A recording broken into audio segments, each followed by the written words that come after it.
નમસ્તે. પોષણ ટ્રેકર એપ્લિકેશનમાં આપણે ફેમિલી સર્વે કેવી રીતે એડ કરવો એ આપણે જોઈએ. સૌ પ્રથમ હોમ પેજ ઉપરથી આપણે ફેમિલી સર્વેમાં એન્ટર થઈશું.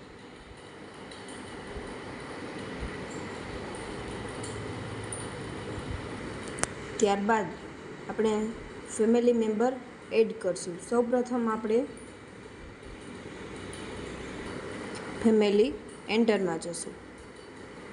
ત્યાં આવી રીતે પેજ જોવા મળશે. તેમાં આપણે 11માં જશું, મધરમાં. જો મધર જીવિત ન હોય તો આપણે ડેડમાં જવાનું છે, અને મધર હોય તો આપણે માતાના નામની પ્રોફાઇલ બનાવવાની છે. ત્યારબાદ આપણે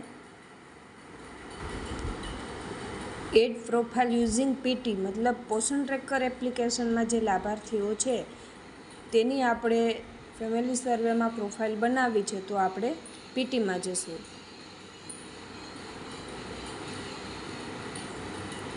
ત્યારબાદ આપણે ત્યાંથી ફેમિલી મેમ્બર છે એને એડ કરશું.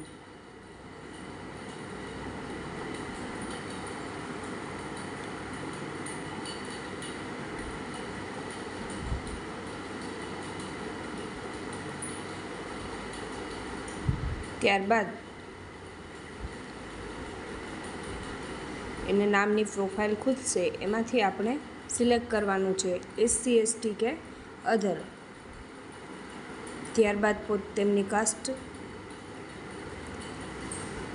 જો તે માઇનોરિટી સ્ટેટમાં આવતું હોય તો આપણે યસ આપવાનું છે, ન આવતું હોય તો નો.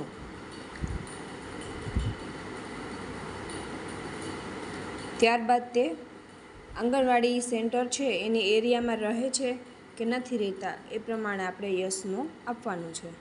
ત્યારબાદ તેમનું સ્ટેટસ મેરિડ છે કે અધર એ રીતે સિલેક્ટ કરવાનું છે.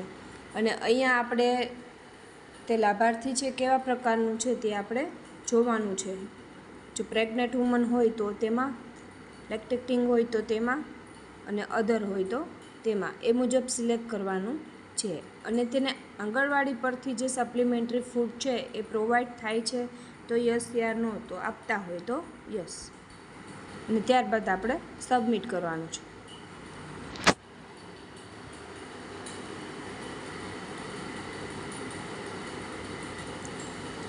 સબમિટ કર્યા પછી આવી રીતે તે માતાના નામની પ્રોફાઇલ બની જશે. હવે એમાંથી જ આપણે તેમનું ફેમિલી છે એડ કરવાનું છે. તો આ ધાત્રી માતા છે તો આપણે હવે અહીંયા ફેમિલી એડમાંથી તેમના બાળક છે તેમને એડ કરીશું.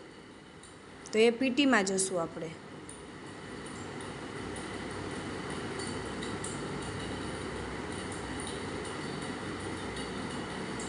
તેથી તે બાળક સિલેક્ટ કરી અને અહીંયા તેમની માહિતી ભરીશું.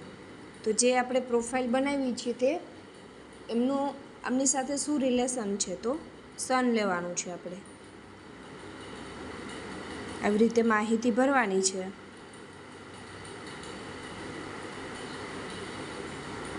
અને સબમિટ આપવાનું છે. ત્યારબાદ આપણે હવે એમના અન્ય ફેમિલી મેમ્બર છે એમને એડ કરવા હોય તો આપણે પછી અહીંયા જવાનું છે, અને તેમાંથી એમને આપણે ન્યૂ ક્રિએટ પ્રોફાઇલ ત્યાંથી એડ કરી અને આપણે અહીંયા એમના બાકી રહેલા સભ્ય છે એમને આપણે અહીંથી એડ કરીશું. આપણે ધાત્રી માતા લીધી હતી તો તેમના બાળકને આપણે પીટીમાંથી એડ કર્યું છે. તો હવે તેમના જે હસબન્ડ છે એમની પ્રોફાઇલ આપણે એડ કરીશું. અહીંયા આપણે તેના આધાર નંબર નાખીશું.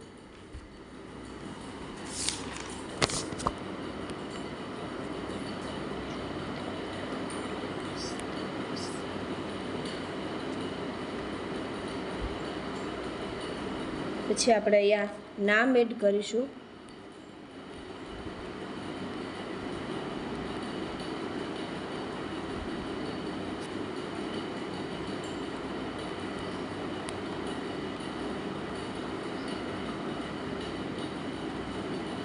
જન્મ તારીખ એડ કરીશું.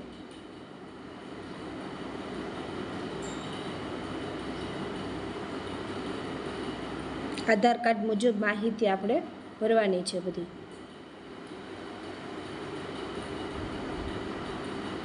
પેલી જે પ્રોફાઇલ બનાવી છે તેમના આ હસબન્ડ થાય છે તો આપણે હસબન્ડ સિલેક્ટ કરીશું.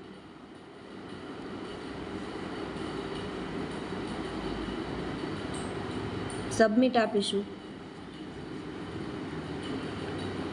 અને ત્યારબાદ આપણે ડન કરીશું.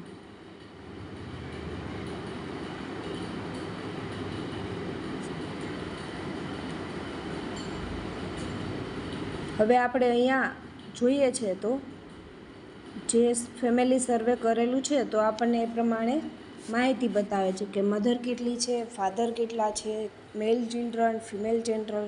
હવે આપણે જે પ્રોફાઇલ એડ કરી છે તે આપણે અહીંયા જોશું. હવે આવી રીતે આપણને તે ફેમિલી છે એમની પ્રોફાઇલ બતાવશે.